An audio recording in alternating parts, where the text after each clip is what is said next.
La pandemia mundial en curso provocada por la propagación del nuevo coronavirus SARS-CoV-2 está teniendo profundos efectos sobre la salud y el bienestar humanos. El primer impacto de una epidemia es la crisis misma. No obstante, la población en general y las personas suelen presentar temor, ansiedad, angustia y depresión. La importancia de reconocer esas respuestas emocionales determina la forma en que actuarán como consecuencia. Hoy en Buena Salud nos acompañan expertas que nos hablarán sobre cómo afrontar esta situación tanto en el ámbito psicológico como nutritivo. Quédese con nosotros, iniciamos.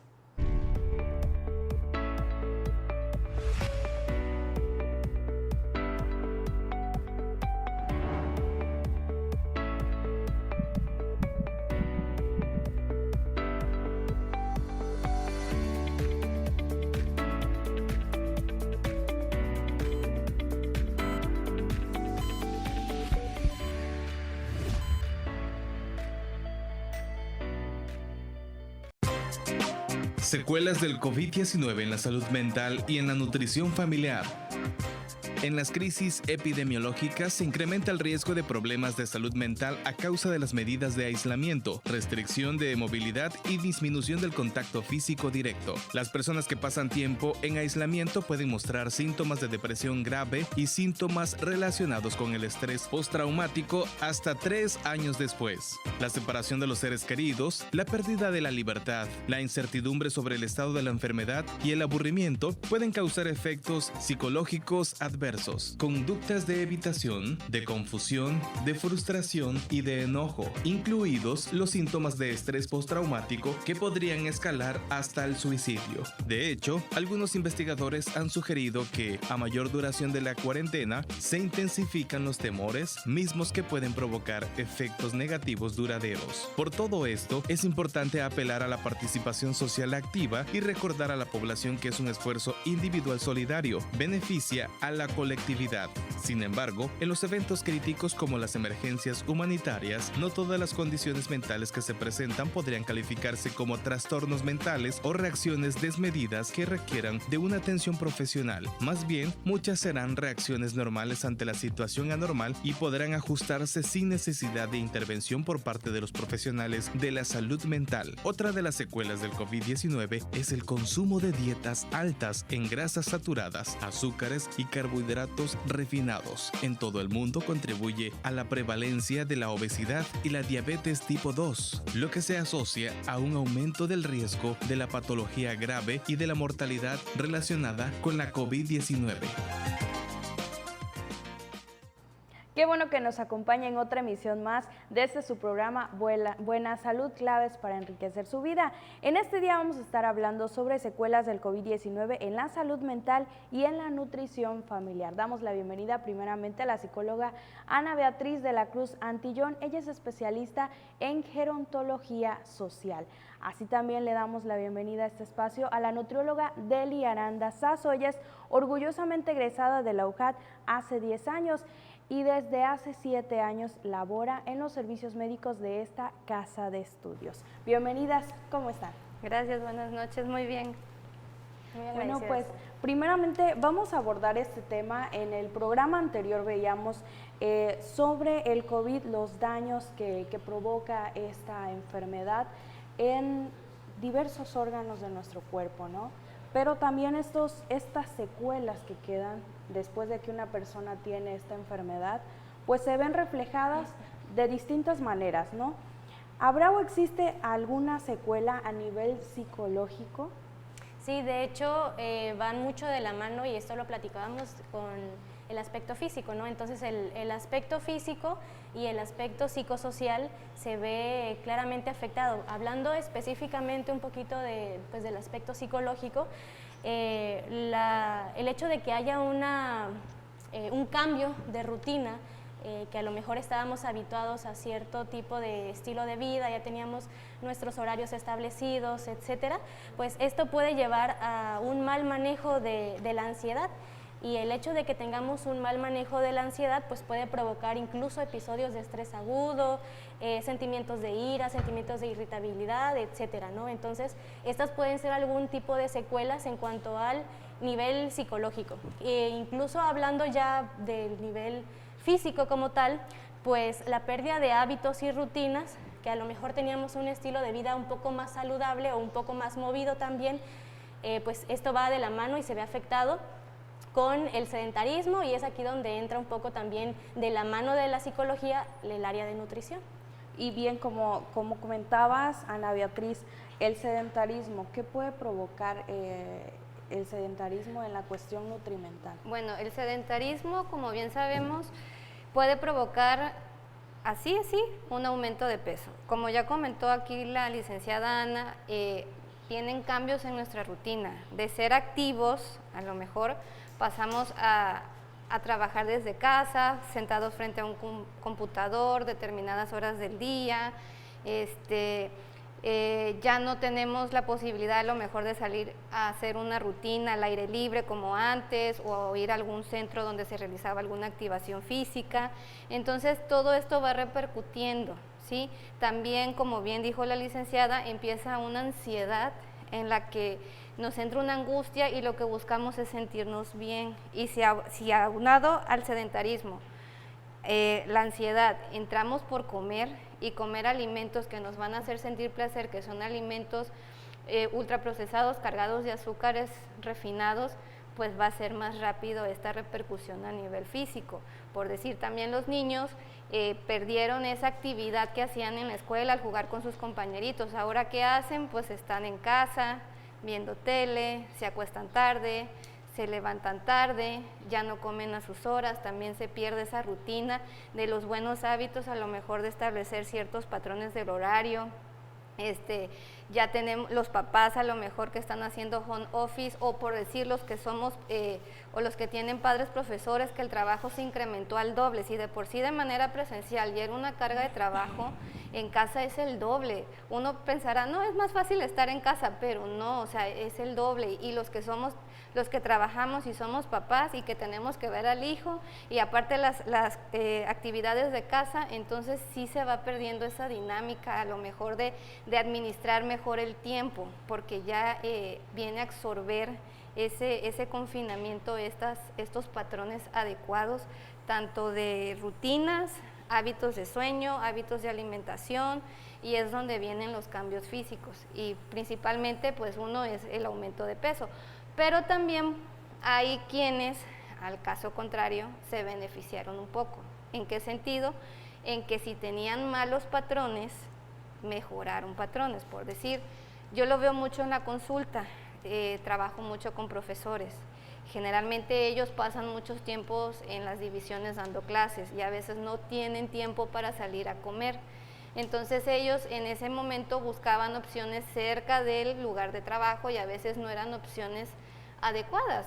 Vamos, cerca del trabajo a veces lo que nos venden son empanadas, panuchos, o sea, comida rápida. Comida ¿no? rápida, exactamente. Entonces, a este tipo de personas que hacían eso, a lo mejor estar en casa les benefició en que ya es comida más casera, en que ya pudieron establecer un poquito más horarios para comer, pero pues fue muy poco a las personas las que les benefició en ciertos ámbitos. Y es que no me dejará mentir, nutrióloga, pero muchas personas con el temor del COVID-19 mejoraron su cuestión alimentaria, ¿no? Mejoraron un poco la alimentación por el temor a que las secuelas fueran un poco más fuertes. Así es, la pandemia vino a demostrarnos lo mal que estábamos y no nos dábamos cuenta. Como siempre yo también lo comento con los pacientes o en la consulta, no esperemos a tener algo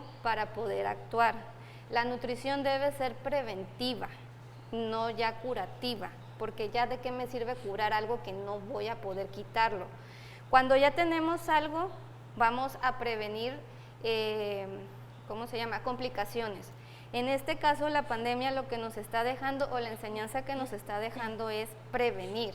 Es cierto, a como muchas personas se dieron cuenta, oye, mi alimentación no es lo más ideal, vamos a mejorarlas. ¿Por qué? Porque saben que había que reforzar sistema inmune, porque ante un sistema inmune más fuerte, a lo mejor el COVID no ataca tan fuerte.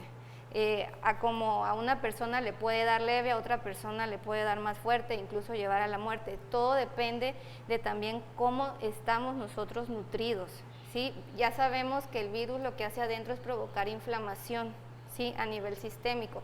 Y si yo ya tengo una patología asociada que ya me está generando una inflamación también, entonces por eso es a cómo me va a atacar el virus. Entonces ahí es donde vienen, sí, reforzar el sistema inmune, empezaron a comer más frutas, más verduras, a comer más alimentos naturales, disminuir comida chatarra, disminuir azúcar, cosa que todos los días es lo que estamos trabajando. O sea, no esperemos a tener algo malo para hacerlo y para evitar tener una secuela o una consecuencia de esto, quitarnos Sí. ese miedo. Precisamente eso es lo que se evita, ¿no? De que es cuestión de prevención.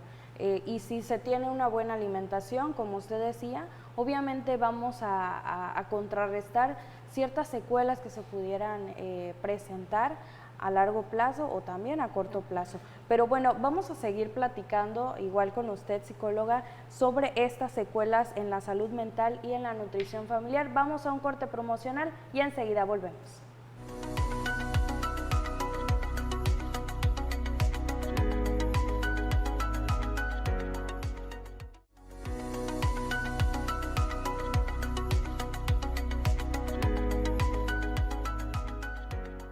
Ya estamos de regreso en Buena Salud. Seguimos platicando con la psicóloga Ana Beatriz de la Cruz Antillón, especialista en gerontología social, así como también con la nutrióloga Deli Arandazazo, egresada de esta casa de estudios, y también estamos platicando con ella sobre la parte de la nutrición, que es muy importante con la cuestión del COVID-19 y sus secuelas. Pero también una de las cosas que hay que recalcar es que el COVID-19 trae ciertas complicaciones y sobre todo emocionales. De eso nos va a platicar un poquito la psicóloga para que nos amplíe un poco de cuáles serían esas secuelas psicológicas que trae el confinamiento y sobre todo en las emociones. Sí, definitivamente algo que está muy marcado ahorita es este miedo excesivo que hay al contagio, ¿no? Cuando nosotros tenemos este miedo, de hecho el miedo en sí es natural, el miedo es una respuesta del cuerpo y en sí es positivo. ¿Cuándo se vuelve negativo el miedo? ¿Cuándo se vuelve patológico? Cuando es un miedo ya como tal excesivo y que no podemos controlar y afecta a otras áreas de nuestra vida, afecta el ámbito laboral, el ámbito familiar, el ámbito social, y es cuando se desarrolla a lo mejor un trastorno de ansiedad y provoca episodios de estrés agudo, por ejemplo, y vienen las otras emociones acompañadas, que puede ser la irritabilidad, la ira, el enojo, la frustración con uno mismo, ¿no? Y esto se ve repercutido en todos los ámbitos de nuestra vida. Y incluso luego tenemos la mala tendencia de desquitarnos con otras personas, y el primer núcleo que es con el que hacemos este desquite es con nuestras familiares, ¿no? Y bueno, ya no solamente, si nos damos cuenta, está repercutiendo en nosotros mismos, sino que también ya lo estamos provocando o haciendo presente en las otras personas, y es una forma de repetirlo, y se va, y así como por ejemplo a lo mejor yo me desquito con mi pareja o yo me desquito con mi papá o con mi mamá, ellos ¿qué hacen? Puede haber la tendencia a repetir esa conducta, y es cuando ya ellos también afectan su propio núcleo, tanto personal, pero también familiar, ¿no? Y desarrollamos conductas, tenemos desarrollos de conductas, a lo mejor hablamos mal, contestamos mal, no sé. Y ¿Cierta agresividad? Así es, cierta agresividad hacia nosotros, pero también hacia las demás personas, ¿no? Esto pudiera ser igual, no sé, pudiera presentarse en personas que obviamente están confinadas, están encerradas en su casa, y por las ganas de querer salir, no sé, a ver a sus familiares, a ver a sus amigos, querer salir al cine, a alguna plaza, y pues el mismo miedo que decíamos hace unos momentos nos pone esa barrera, ¿no? A continuar con nuestra vida, porque realmente estamos en una situación crítica de pandemia, pero eso no impide que continuemos con nuestra vida, ¿no? Así es, aquí es donde puede entrar el hecho de implementar nuevas rutinas que nos ayuden a adaptarnos a este nuevo estilo de vida que estamos teniendo, para poder contrarrestar todas las emociones negativas que se vienen presentando, ¿no? De hecho, algo muy común que se está viendo es la sintomatología hipocondríaca, que es pues viene de la mano con el miedo excesivo a tener COVID, por ejemplo, a tener alguna otra enfermedad. Tantito sentimos un dolor de cabeza y ya estamos creyendo que es COVID, por ejemplo. Entonces, empieza a desarrollarse esa sintomatología hipocondríaca y ¿qué pasa? Empieza la tendencia a la automedicación. Y ahí es donde cometemos este error también de, en lugar a lo mejor de ir con un médico, con un profesional de la salud, empezamos a automedicarnos y bueno, podemos provocarnos incluso solitos nosotros otras enfermedades que ni siquiera teníamos, ¿no? Otra de las cosas que quisiéramos abordar en este espacio, en este programa dedicado a las secuelas, es cuál sería la población vulnerable. Vamos ahora a cambiar al tema de la nutrición. ¿Cuál sería esta población vulnerable que presente este tipo de secuelas? Bueno, población vulnerable creo que somos todos, ¿sí? Pero ya yéndonos en específico, pues serían niños, adultos mayores. ¿En qué sentido? En generar malas conductas alimenticias, por así decirlo, en casa. Por decir, los niños, al ya no tener una actividad física en la escuela, están comiendo pues a lo mejor más cosas en casa que habitualmente lo hacían, pero lo desgastaban en esta actividad. Al ya tener un confinamiento y una vida más sedentaria, pues ya no. Si se tenía ya malos patrones de alimentación en el que se le daban a los niños muchos alimentos no nutritivos, pueden empezar a generar alteraciones metabólicas. Hay niños de 6 años con problemas de triglicéridos elevados, ¿sí? Hay niños de, ¿qué quieren? 10, 11 años ya con problemas de resistencia a la insulina, que puede considerarse como una prediabetes. Hay niños con problemas ya de presión arterial, que si de por sí en una vida antes de COVID se estaban presentando, COVID las viene también a poner más de muestra, porque dejan de lado sus rutinas, ¿sí? Deja también de haber la interacción social, entonces el niño también se puede volver más retraído y por consecuencia presentar ansiedad y buscar comer golosinas, que es lo principal. Y si en casa las proveemos, pues se va a dar más. Los adultos mayores, ¿por qué? Porque son población vulnerable. Ellos de por sí vuelven a ser como niños. ¿En qué sentido? En que dejan de tener gusto por ciertos alimentos. Si les hace falta su dentadura completa, pues hay que cambiarle la consistencia de las comidas. Ellos de por sí de forma natural tienden a deprimirse porque pues de ser a lo mejor activos o de hacer ellos sus actividades solos ya necesitan ayuda. Entonces imagínate con esta pandemia, de por sí se deprimen más y dejan de comer. Al dejar de comer se debilita el sistema inmune y puede ser más fácil para ellos adquirir tanto el COVID como otras enfermedades. Y pues las personas como que quedamos en el medio, los que estamos trabajando, los adultos jóvenes, pues de por sí igual, si estamos trabajando luego no comemos a nuestras horas por estar trabajando. Cuando venimos a ver, ya pasaron 2-3 horas desde que me levanté y no he tenido bocado. Nos estresamos más, también debilita el sistema inmune, y si a esto le agregamos que también con el miedo empezamos a comprar alimentos enlatados, no perecederos, que a lo mejor no nos van a nutrir y son parte de nuestro día a día ahorita, pues no vamos a tener los nutrientes suficientes para hacerle frente a esta enfermedad. Y es que esto que menciona es muy cierto. Mucha gente, usted va al supermercado y ve mucha gente comprando comida enlatada, alimentos no perecederos, por lo que decíamos del miedo, ¿no? La psicóloga nos decía, el miedo es lo que está ahorita abundando en todo, ¿no? Entonces, ese mismo miedo está provocando que otro tipo de de segmento de la población esté comiendo esos alimentos que a la larga le van a provocar un daño. Así es, se generan las famosas compras de pánico, por no querer estar saliendo constantemente o porque no se debe de estar saliendo constantemente de casa, empiezan a adquirir productos de no buena fuente de nutrientes, o sea, de no alto valor nutritivo.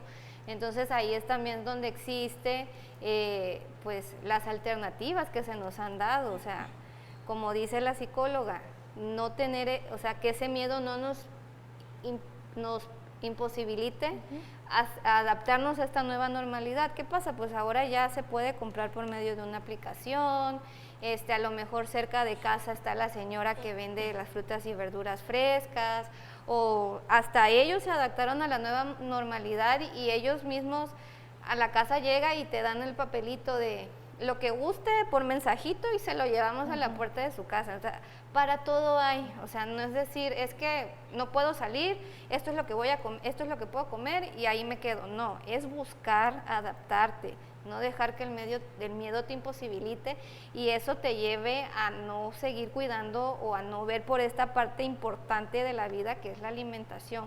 O en un dado caso no caer tampoco en el otro extremo de querer que no te dé y cuidarte demasiado y caer ya en conductas que no son tampoco favorables, o sea, de decir, como me tengo que cuidar más, voy a comer más frutas, más verduras y quiero comprarme todo el súper casi de estos productos o buscar todo orgánico, y también hacer el montonal de ejercicio para fortalecer el sistema inmune y no es así, o sea, es ir poco a poco creando rutinas y hábitos saludables. Ok, pero vamos a seguir abordando estos temas muy importantes, sobre todo la actitud positiva, que más adelante vamos a seguir hablando de este tema. Vamos a un corte promocional, enseguida volvemos a Buena Salud.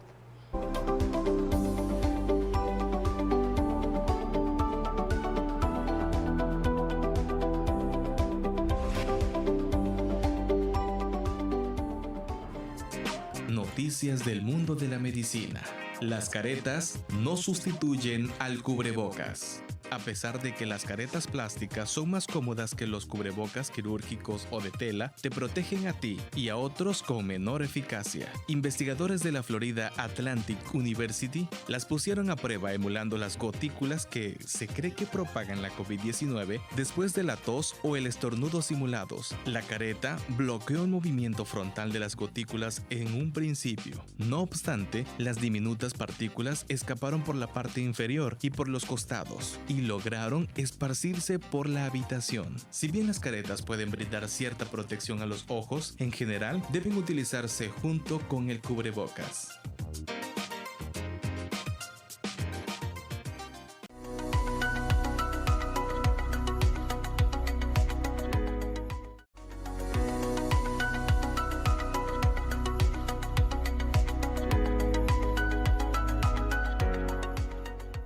Ya estamos de regreso y hace unos momentos platicábamos precisamente cuál es el sector de la población que es más vulnerable a este tipo de secuelas del COVID-19, tanto en la salud mental como en la nutrición familiar. Pero precisamente queremos saber ahora, a nivel psicológico, platícanos cuáles serían ese sector de la población más vulnerable. Bueno, como bien dijo la LIC, Deli, todos somos vulnerables, ¿no? Sin embargo, si vamos a hablar de los más vulnerables, pues nos vamos a estos dos extremos, tanto a los niños como a los adultos mayores.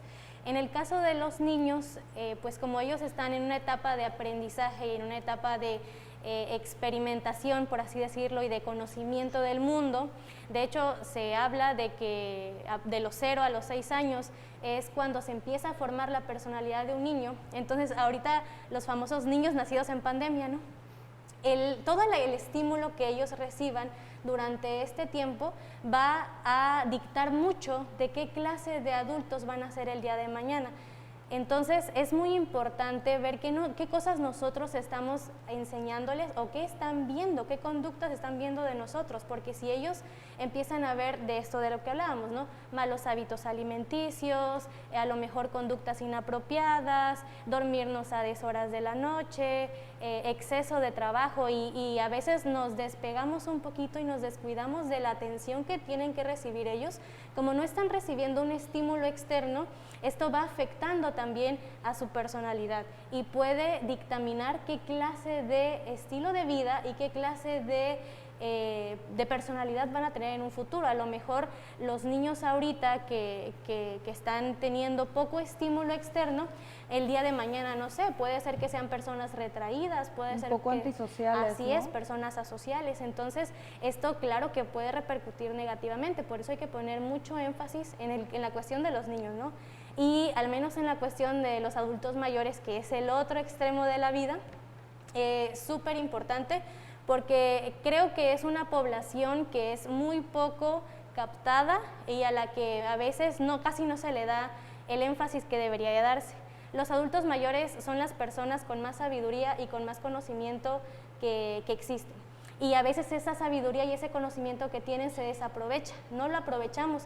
Nosotros como nietos, nosotros como hermanos, como padres, no aprovechamos ese conocimiento que ellos tienen. ¿Y qué pasa? Hay una tendencia en el núcleo familiar primario al aislamiento. Decimos, ya porque ya está viejito, ya no tiene nada de qué platicar, o no sabe de las tendencias de ahorita, ¿no? O no sabe usar internet, no sabe usar Facebook. Y en lugar de incluirlo, de hacer uso de la inclusión, los vamos aislando nosotros mismos. Entonces, quizá hay adultos mayores que tienen esa iniciativa por sí mismos y dicen, no, yo voy a la cafetería, yo voy a desayunar con mis amigos. Conozco a algunos adultos mayores que tienen su grupito donde tejen, donde se van a jugar dominó, tienen su propia área de ellos, ¿no? Entonces, pero ahorita con la pandemia todo eso se cortó. Entonces, ¿dónde está el estímulo que ellos estaban recibiendo? Aquí es donde entra la importancia de la atención que debe tener la familia hacia ellos. Y no solamente ahorita, sino desde siempre. Pero como comentaba Lalic, es algo que se ha notado o que se ha podido ver un poquito más en la lupa a raíz de esta pandemia por el COVID-19, ¿no? Sí, y es que yo creo que muchos de estos factores se hacen presentes no solo con niños muy pequeños, sino con niños más grandes. El hecho de que están aislados del mundo exterior, no están conviviendo con otros niños, eso está ocasionando pues estas conductas que yo creo que ustedes, si nos están viendo en este momento, pues igual nos pueden hacer llegar esos comentarios y platicarnos qué experiencias han experimentado con sus niños, ¿no? Rabietas puede ser, no se pueden ser igual conductas de enojo, de agresividad o incluso de tristeza. Hay muchos niños que se van al otro extremo. Exacto, que se deprimen. ¿Qué pasa con esos niños? Así es. De hecho, algo que mencionabas ahorita es que están a lo mejor alejados del mundo presencial como tal físico, Ajá. Pero es interesante porque no están alejados del mundo virtual, que es algo que se está presentando mucho y sobre todo porque ahorita la cuestión de la tecnología pues es una bendición, pero también tiende a ser un poquito una maldición. En exceso todo es malo. Entonces viene este uso excesivo de las pantallas y es cuando tiene repercusiones, cuando no hay un control en el uso de la tecnología, que a nivel positivo puede ser en su educación, en investigación, pero cuando no hay un uso adecuado de esto puede afectar psicológicamente y también físicamente. Vienen las alteraciones de sueño, con las alteraciones de sueño viene la irritabilidad, algunos niños incluso mencionan que tienen pesadillas, pero es un conjunto de todo, es multifactorial. Cuando no hay una buena calidad de vida, cuando no hay un buen equilibrio, y este equilibrio, ¿quién nos da? Pues los padres, ¿no? Principalmente los padres tienen que tener mucho cuidado para poder mantener el equilibrio y que el niño pueda tener dentro de todo una salud mental positiva. Y que sobre todo, bueno, decíamos a lo largo del programa que todo esto va ligado, ¿no? La salud mental como la salud nutricional. ¿Cómo pudiéramos nosotros intervenir ante ese tipo de conductas, por ejemplo, hablando de la población infantil? Bueno, es muy importante hacer énfasis que la alimentación también repercute mucho en la salud mental. Está demostrado ya que, una microbiota en mal estado o una mala salud intestinal va a repercutir en una calidad mental baja o problemas mentales a más temprana edad. Entonces es importante que ya desde niños trabajemos en darles la mejor calidad de alimentación con alimentos que nos provean estos probióticos, así se les va a llamar a nuestra flora, son los probióticos o los bichitos. Entonces desde niños hay que darles, ¿sí? Recordemos que la alimentación de un niño empieza desde el vientre de la madre, ¿ok? La interacción de la microbiota del bebé va a ser también a través del canal de parto. ¿Por qué te digo esto? Porque también está pasando esto, de por sí y ahorita hay los bebés de la pandemia, ¿no? Que ya no están recibiendo el mismo estímulo o la misma atención por todo lo que implica la nueva normalidad. Y que aparte, por decir, luego también se da de que si nació por cesárea, ya no tiene contacto con la microbiota saludable que le provee su mamá. Entonces, estos niños ya no tienen su salud intestinal adecuada. ¿Y qué va a pasar conforme vaya creciendo? ¿Cómo yo del exterior le puedo dar estos probióticos que le van a ayudar? A través de la alimentación. Y lo mismo pasa con nuestros niños ya ahorita de 6, de 8, de 9, 10 años, o sea, es estos alimentos. ¿Cuáles son estos alimentos? Un simple ejemplo, un yogur.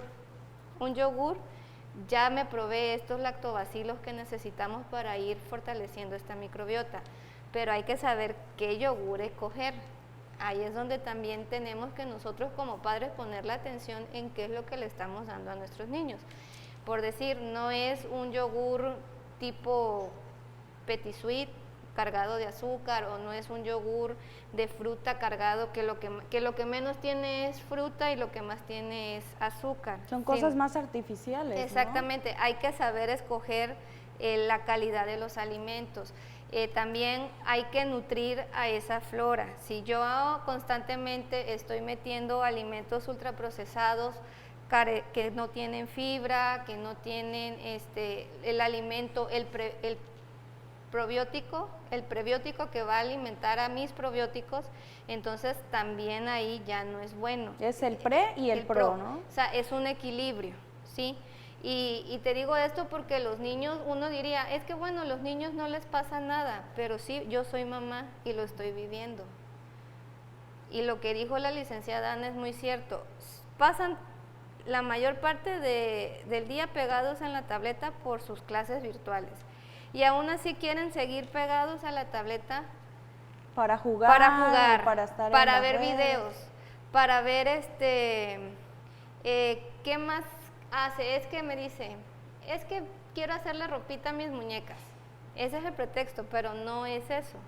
Entonces, ¿te imaginas mentalmente si el niño no es reforzado por una buena educación, o sea, que como papás hablemos con ellos y ven cosas que no deben, y aparte por la alimentación no les estamos nutriendo ese cerebro también, esa microbiota que a la larga sí les va a afectar en su salud mental, entonces es importante la alimentación en los niños, en nosotros como adultos jóvenes que estamos trabajando también, todos debemos de tener especial atención en la microbiota. ¿Y por qué te digo esto? Porque hace rato te dije, hay que reforzar el sistema inmune. Y una principal barrera inmune en nuestro cuerpo son nuestros intestinos. ¿Sí? No es nada más pensar de que mi sistema inmunológico, vitamina C. No, todo empieza por lo que yo como. Excelente, nutrióloga, por estos consejos, y yo creo que es muy importante que toda la población tome nota de esto, sobre todo las amas de casa, las que son mamás, para que pues puedan prevenir estas secuelas que puede traer el COVID-19. Vamos a una pausa, quédese con nosotros, todavía hay más de Buena Salud.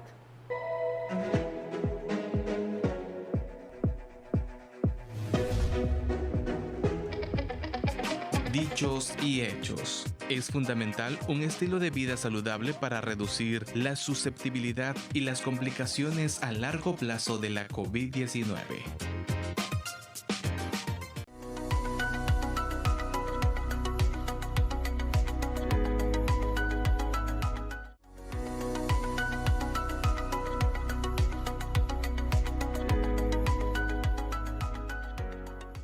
Gracias por seguir con nosotros en este espacio. Buena salud, claves para enriquecer tu vida.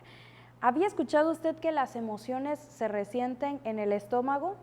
Pues precisamente de esto vamos a estar platicando en este último bloque y para eso quiero que la psicóloga nos aborde un poquito al respecto. Sí, así es. De hecho, comentábamos ahorita, ¿no?, que va muy ligado con la cuestión de la nutrición. Cuando nosotros te presentamos alguna emoción negativa, específicamente hablando, o incluso positiva también, ¿no? ¿Qué es lo común? A veces decimos, sentimos mariposas en el estómago, o cuando es algo negativo, es algún miedo, sentimos enojo, frustración. Es todo lo contrario. A veces sentimos opresión en el estómago y pueden suceder cosas como, por ejemplo, que nos den ganas de ir al baño, a veces nos da algún tipo de diarrea o cuando tenemos nerviosismo, ¿no? Incluso. Ajá. Entonces, va muy ligado también a la forma en la que nosotros nos alimentamos. Si nosotros tenemos una alimentación adecuada, el hecho de que podamos mantener esta alimentación también va a repercutir en la manera en la que nosotros nos relacionamos con los demás, pero específicamente en nosotros, la emoción que nosotros le demos a nuestro cuerpo junto con la alimentación que se presente, pues bueno, si había alguna emoción negativa, la alimentación contrarresta un poquito este impacto que pueda tener a nivel intestinal, ¿no? ¿Qué tipo de alimentos podrían contrarrestar ciertas emociones o ciertos efectos? Bueno, para contrarrestar estas emociones, como bien decimos, ya muchos lo van a haber escuchado, nuestros intestinos son nuestro segundo cerebro. En nuestros intestinos también hay neuronas y también en ellos se segregan sustancias que nos permiten relajarnos, por decir, a la hora de dormir. Entonces, ¿qué tenemos que hacer? Tener nuestros intestinos sanos. Para poder tener nuestros intestinos sanos, de forma natural, ellos ya poseen cierta cantidad de microbiota.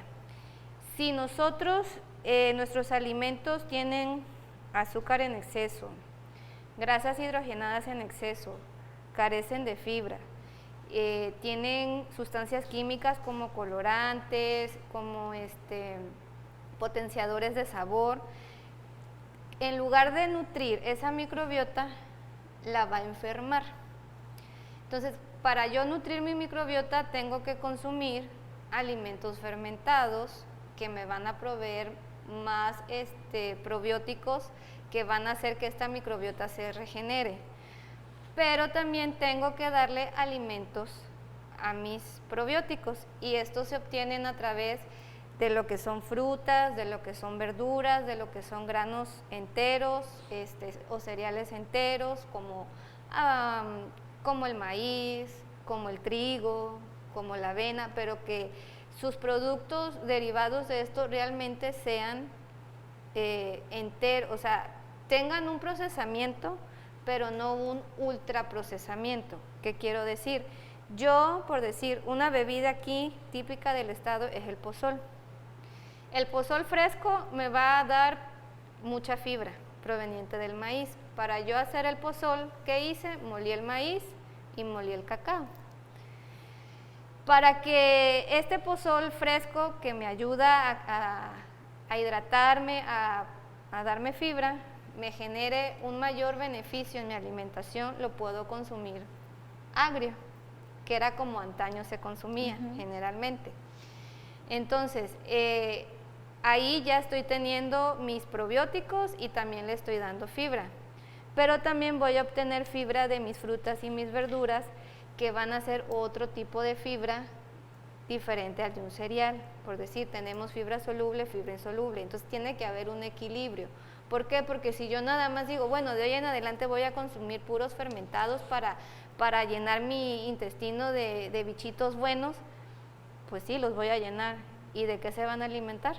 Va a llegar el momento en que te van a empezar a comer a ti mismo y otra vez vas a crear una disbiosis. Entonces es un equilibrio, ni todo fermentado, ni todo natural.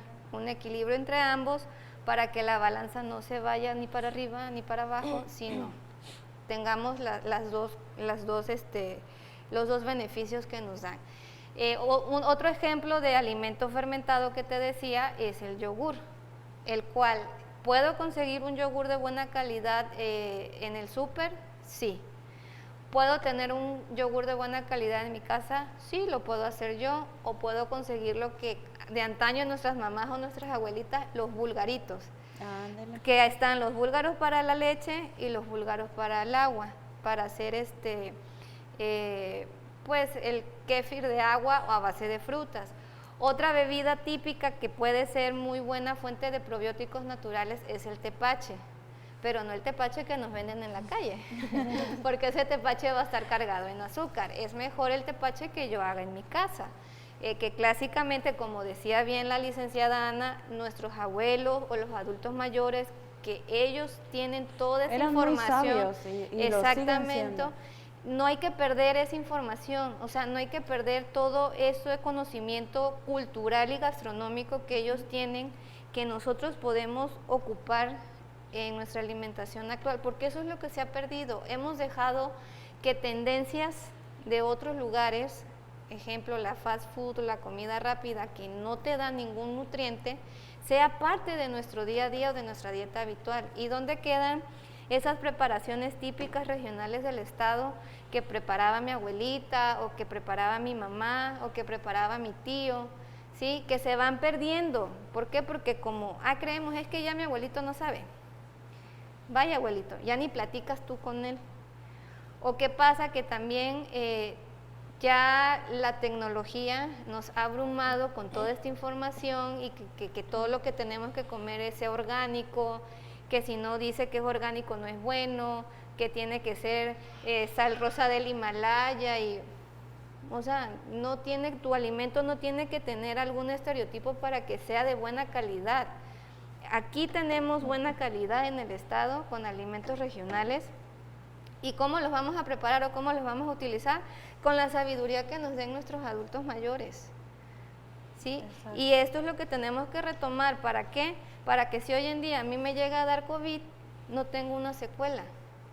O para que si no me ha dado COVID, yo siga manteniéndome fuerte y no me dé. Todo está en la alimentación, en el estilo de vida, que incluye también la salud emocional, porque también si yo vivo con miedo y digo, me va a dar COVID, ya me duele la cabeza, ay, es COVID seguro, pues no, así no vamos a llegar a ningún lado. O en el dado caso de que si me llega a dar COVID, no tener el miedo de que me voy a morir, sino decir, bueno, ya me dio, a cuidarme, ¿sí? Exacto. Verlo con positividad y no dejar que el miedo nos gane ante esta nueva pandemia. Lo que pasa es que nos agarró desprevenidos, ¿sí? Exacto. No estábamos preparados para una situación como esta y bueno, ahora que ya estamos viviendo esta realidad es cuando tenemos que actuar. Por la parte emocional, por la parte psicológica, ¿qué podemos hacer? ¿Qué recomendaciones le damos al público? Bueno, para empezar, evitar la sobreexposición a noticias, ¿no? Que ahorita abundan por todos lados, sobre todo en las redes sociales. Hay mucha información, pero lamentablemente esa información no siempre es verídica. A veces es información falsa que se va distribuyendo y se va pasando a veces por grupos de WhatsApp, por grupos de Facebook. Y se tiene tan fácil acceso ahorita que puede repercutir en nuestra salud emocional y a veces, por ejemplo, vemos una nueva dieta, un nuevo alimento, incluso, que ¿cómo le llaman? Le llaman un alimento curativo, que ya nos va a quitar el COVID, que ya nos va a quitar eso si te haces tal remedio, ¿no? Entonces, en lugar de ir con un profesional, en este caso sería un nutriólogo, una nutrióloga, ¿Qué hacemos? Creemos esa receta que vimos a lo mejor en esa red social y la preparamos y no sabemos qué efecto va a tener en nosotros. A lo mejor en alguna persona sí tuvo un efecto positivo, pero en nosotros qué clase de efecto va a tener. A lo mejor en nosotros no nos cae bien. Entonces, evitar un poquito esta sobreexposición que puede existir a las noticias, y también otra cuestión sería mantener las rutinas. Dentro de lo posible, nuestro estilo de vida pues se vio afectado, se vio modificado totalmente, pero dentro de nuestras posibilidades, dentro de esta nueva normalidad, se pueden establecer rutinas, sobre todo rutinas para levantarse y rutinas para irse a dormir, y también pues establecer, así como establecemos horarios para el trabajo, establecer zonas de respiro, es decir, tener un tiempo de relajación, tener un tiempo de descanso, establecer con horarios esos momentos de descanso para que no le exijamos más a nuestro cuerpo y vaya, haya un mejor dormir, haya una mejor salud emocional, un mejor autocuidado de nosotros, porque si nosotros podemos cuidar de nosotros mismos, vamos a poder cuidar de las demás personas que podrían depender de nosotros, ¿no? Ok, pues muchísimas gracias a ambas por haber estado con nosotros en este espacio, compartiéndonos todas estas recomendaciones. ¿Algún número al que se puedan comunicar el público para contactarlas? Pues en los servicios médicos ahí nos encontramos laborando, ahí estamos dando todas estas recomendaciones. En cuanto a la alimentación, pues ya va dependiendo si va a ser familiar, se adapta a toda la familia, si va a ser personal, se adapta a la persona. Siempre cuidamos que la calidad de nuestros alimentos sea la mejor, porque como bien dice, busquemos que los alimentos sean nuestra medicina. Excelente, pues muchas gracias. Y bueno, hoy hemos aprendido que antes, durante y después de una epidemia como la del COVID-19, las personas pueden experimentar una amplia variedad de emociones que podrían interferir o ayudar en la cooperación para el cuidado de su salud. Así que protéjase a usted mismo y brinde apoyo a otras personas. Trate de mantener sus rutinas personales diarias, como el sueño, la higiene personal, los horarios de alimentación, la limpieza del hogar. En los periodos de estrés, preste atención a sus propias necesidades y sentimientos. Realice actividades saludables, como las que estábamos comentando en este espacio. Haga ejercicio regularmente, consuma alimentos saludables. Mi nombre es Stephanie Pérez. Gracias por su sintonía.